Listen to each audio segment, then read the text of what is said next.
Cove. CBC's My Young Lee reports. Wind gusts of up to 60 kilometers an hour are driving the fire downhill in the wake towards several subdivisions. We are carrying a tactical evacuation. Officers are going door to door telling people to get out and head for safety. According to witnesses, the fire just burst out. There was no warning, no time to pass. Dozens of homes along Lake Okanagan are under threat. According to district officials, so far one home has been destroyed. The fire was first sparked on Sunday by lightning strikes. Crews attacked the blaze well into Monday night.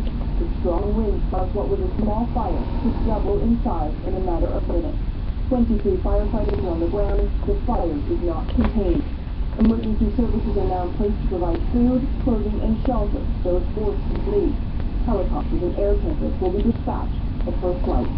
BBC News, Vancouver.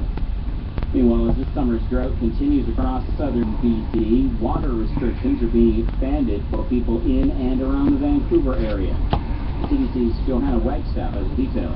They not only include restrictions for all business and homeowners, no longer can they water or sprinkle their lawn using hoses, but also means that outdoor washing of cars and boats are now banned, and it means refilling of private pools, spas, and garden ponds are also banned. So those are the big three. There are some exceptions. You can still water your vegetable or established flower garden using handheld spring-loaded shutoff, basically by hand watering tools. And public parks are still open, but only the ones where a user-activated switch is in place. Metro Vancouver encompasses over 21 cities and municipalities, making up about 2.5 million people. Also being announced a widespread fishing ban across the South Coast because of the stress on the fish. That goes for all streams and creeks in Metro Vancouver.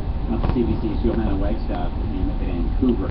As the cleanup continues from last week's oil pipeline spill outside Fort McMurray, we're getting more details now on the safety mechanisms that should have prevented the 5 million liter spill. CBC's Roger Stewart reports. When the line burst, it was carrying emulsion, a mixture of bitumen, wastewater, and sand, and it was flowing through a special insulated pipeline designed to keep the oily substance at around 150 degrees Celsius. Nexon said it had a fail-safe system in place. ITP Interpipe engineers presented the design recently at a heavy oil conference in Alberta. At the time, they described it as a pipe fitted within a larger pipe, and it could instantly detect all but the smallest leaks. According to the Interpipe presentation, Nexon went one step further and had installed fiber optic cable on the outside of the larger pipe to check for temperature changes. We were unable to reach anyone from ITP Interpipe for comment. Ferreris, a BC-based company, confirmed it installed the pipeline but wouldn't give any further details. The investigation is currently underway, and tomorrow Nexon will be giving a media tour of the spill site. Roger Stewart, CBC News, Edmonton. A charter challenge will be launched today in Ontario against sections of the Harper government's Anti-Terrorism Act. Two groups, the Canadian Civil Liberties Association and the Canadian Journalists for Free Expression, say sections of Bill C-51 violate the Charter of Rights and Freedoms. There's a big night for the Canadian women's basketball team at the Pan Am Games.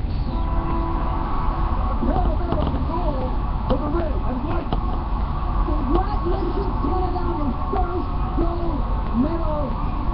And those that follow on CBC as the Canadian women won their first ever Pan Am basketball gold, upsetting the U.S. 81-73. Canada was down by 10 points after the first quarter, but rallied for the upset win. And that is the CBC News to this hour.